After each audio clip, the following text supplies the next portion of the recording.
नागपूरची ओळख शांतप्रिय शहर म्हणून अशी होती. संपूर्ण जगभरात नागपूर एक पॉझिटिव्ह शहर म्हणून उभरायचं. कि नागपुर एक बहुत ही शांति प्रिय इस प्रकार की नगरी है. या सर्व परिस्थितीमुळे नागपूरने नेहमी शांततेचा इतिहास हे नागपूरची विशेषता राहिलेली आहे.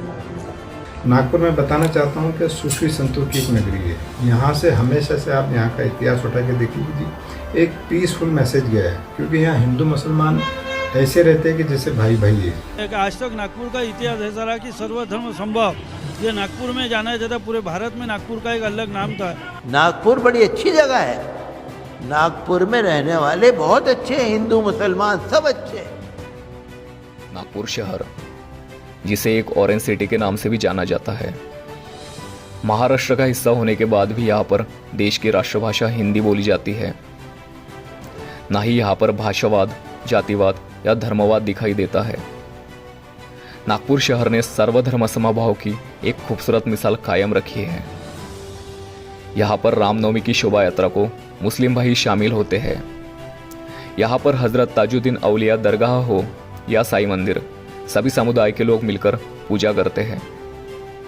मुहर्रम के दिन नागपुर के राजघराने से ताजिया निकलती है और सभी नागपुरवासी गंगा जमुनी तहजीब को मानने वाले लोग हैं.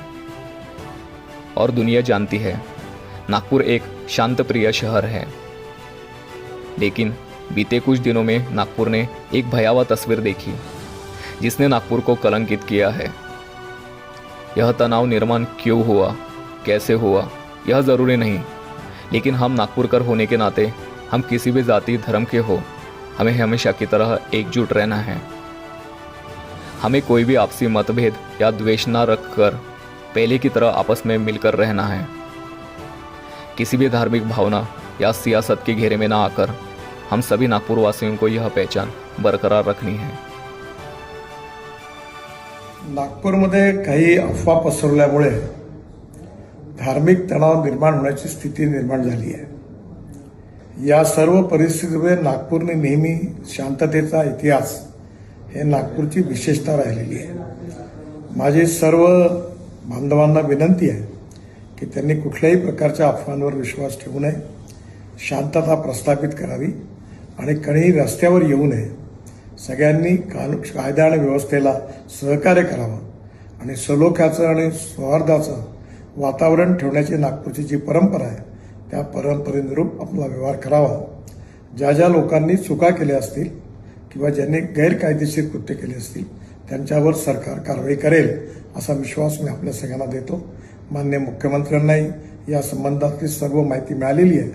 त्यामुळे आपण कुठल्याही अफवांवर विश्वास न ठेवता आपण सगळ्यांनी सहकार्य करावं आणि प्रेमाचं, सौहार्दाचं उत्तम वातावरण ठेवण्याकरता मदत करावी, पोलिसांना मदत करावी, असं माझी आपल्या सगळ्यांना नम्र विनंती आहे.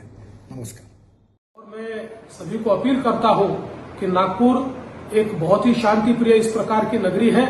यहाँ की शांति भंग न हो, इस प्रकार से सभी लोगों ने व्यवहार और बर्ताव करना चाहिए. और कोई भी अगर इस प्रकार से तनाव निर्माण करने का प्रयास करेगा तो उसके ऊपर बहुत कड़ी कार्रवाई की जाएगी. कैसे देखते हैं इसको? देखिए, मैं इस घटना का निषेध करता हूँ. हर भारतवासी इस घटना का निषेध करता है, या महाराष्ट्र का वासी हो या भारतवासी.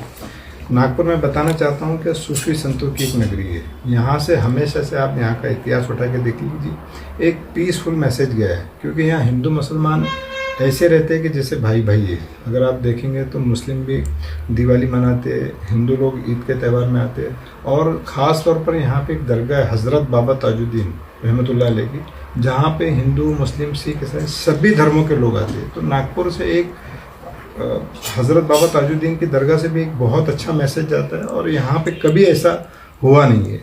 और मैं सबसे पहले धन्यवाद पुलिस प्रशासन को देना चाहूँगा कि उन्होंने जैसा ये कुछ हुआ तो ऐसे लोगों पे तुरंत उन्होंने कार्रवाई की, उन पर गुना दाखिल किया, उनको अरेस्ट किया, और बाकायदा पुलिस कायदेशीर कार्रवाई कर रही है. हमको हमारे प्रशासन पे और पुलिस पर पूरा भरोसा रखना चाहिए. ये जो इंसिडेंट हुआ ये बहुत दुखदायी है. एक नागपुर के लिए एक हम बोलते ब्लैक स्पॉट हो गए कि आज तक नागपुर का इतिहास ऐसा रहा कि सर्वधर्म संभव, ये नागपुर में जाना जाता, पूरे भारत में नागपुर का एक अलग नाम था। ये हिंसा के कारण एक नागपुर को एक हम बोलते कलंक का टीका लगे जैसा हुआ है। पर इसमें जो कार्य हुआ वो एक निंदनीय है।